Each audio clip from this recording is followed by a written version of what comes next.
The rain was coming down hard on the quiet little town, washing the streets clean, but leaving the air heavy with the scent of wet earth. Michael, a single father of a 6-year-old girl named Emma, ran barefoot through the puddles, his heart racing faster than his steps, his voice echoing in the dark as he called out her name over and over again. He could hardly breathe. Every thought in his mind twisted with fear. His daughter was missing, and his world was falling apart. His clothes were soaked, his feet bruised, and yet he kept running through the streets that had grown quieter. As night took over, his wife had died 2 years ago in a car accident, and since then, Emma was all he had left.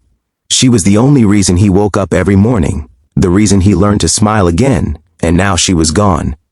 If you believe in kindness, second chances, and the silent miracles that still happen in the world, please like, comment, share, and subscribe to the channel. It helps spread more stories that remind us of love, humanity, and hope. Michael had been a good father, despite the pain he carried. He worked construction jobs by day and cooked simple meals for Emma by night.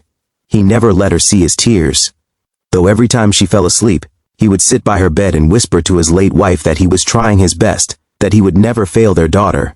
But that Friday had tested him like never before. It had rained since morning, and work had dragged on longer than expected. When he finally reached the school, Emma was no longer there.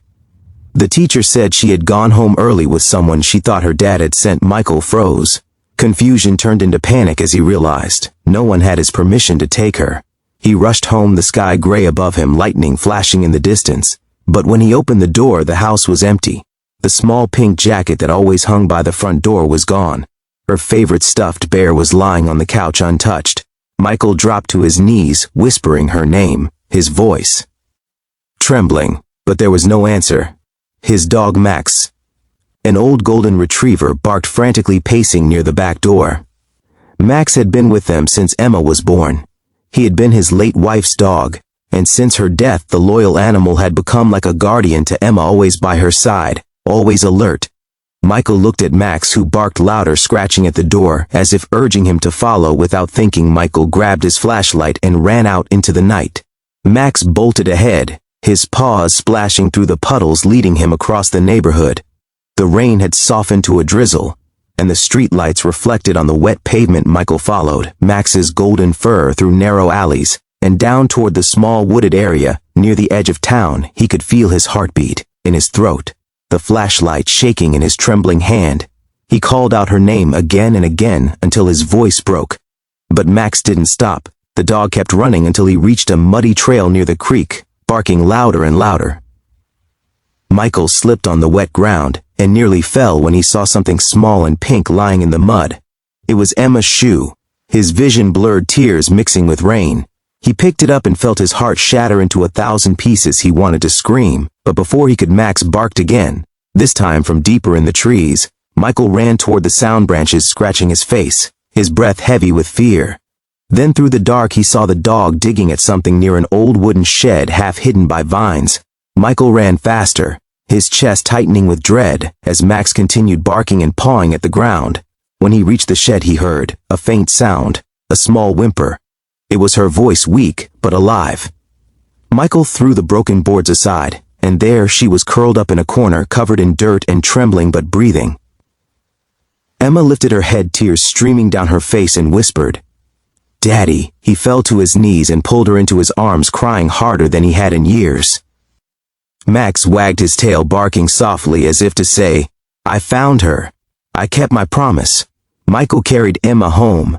The neighbors came out, some offering umbrellas, others just staring in disbelief. They could see the relief and exhaustion on his face in the way he held his daughter like she was his entire world. When they entered the house, Max limped behind them, his fur soaked, his tail still wagging. Michael wrapped Emma in a blanket, sat by the fire, and kissed her forehead. She explained between sobs that she had followed a small puppy after school, thinking it was lost. The puppy had run into the woods, and when she tried to follow, she slipped and got trapped inside the shed. She had screamed for help until her voice was gone. Max lay near the fire, breathing heavily, his eyes half closed. Michael noticed the limp and the small cuts on his paws. The dog had run through sharp branches and glass to find them. Yet he never stopped. He reached out, stroked his head, and whispered, "Thank you," over and over again that night. For the first time in months, Michael and Emma slept peacefully. Max lay beside them, his body still warm, his breathing slow but calm. By morning the rain had stopped and sunlight filled the house. Emma woke first and ran to the fireplace to hug Max, but he did not move. Michael walked over quietly, his chest tightening as he touched the old dog's fur. It was still soft, but the loyal heart that had guided him through the storm had stopped. He sat beside Max and pulled Emma into his arms as tears rolled down their faces together. They buried Max under the big oak tree in their backyard, the same place where Emma used to play fetch with him. They placed his red collar on the small mound of dirt, and Michael whispered a prayer thanking him for saving their lives that evening. As the sun set, Emma looked up at the sky and said softly, "Mommy's smiling and Max is running beside her." Michael looked up too, and for the first time in years, he smiled through his tears, because deep down he felt it was true. Days passed, and life slowly found rhythm again. Every morning before school, Emma would place flowers on Max's grave, whispering, "I love you," every night. Michael would sit by the fireplace, thinking of how love, loyalty, and courage had brought them home.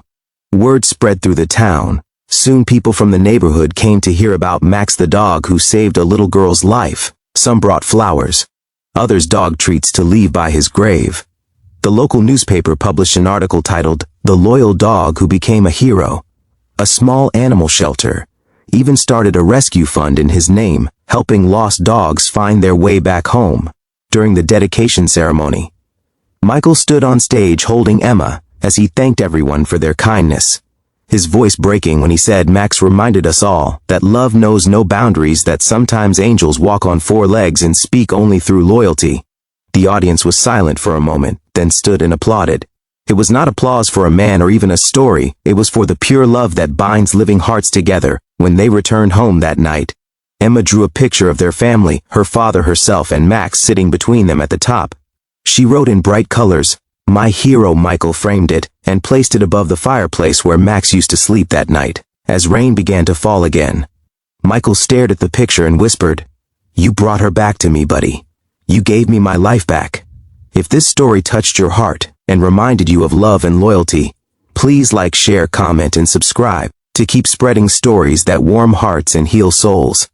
And before this story ends, we would love to hear from you. Tell us in the comments what loyalty means to you, because sometimes heroes don't wear capes. Sometimes they have fur, four paws, and a heart that never stops loving.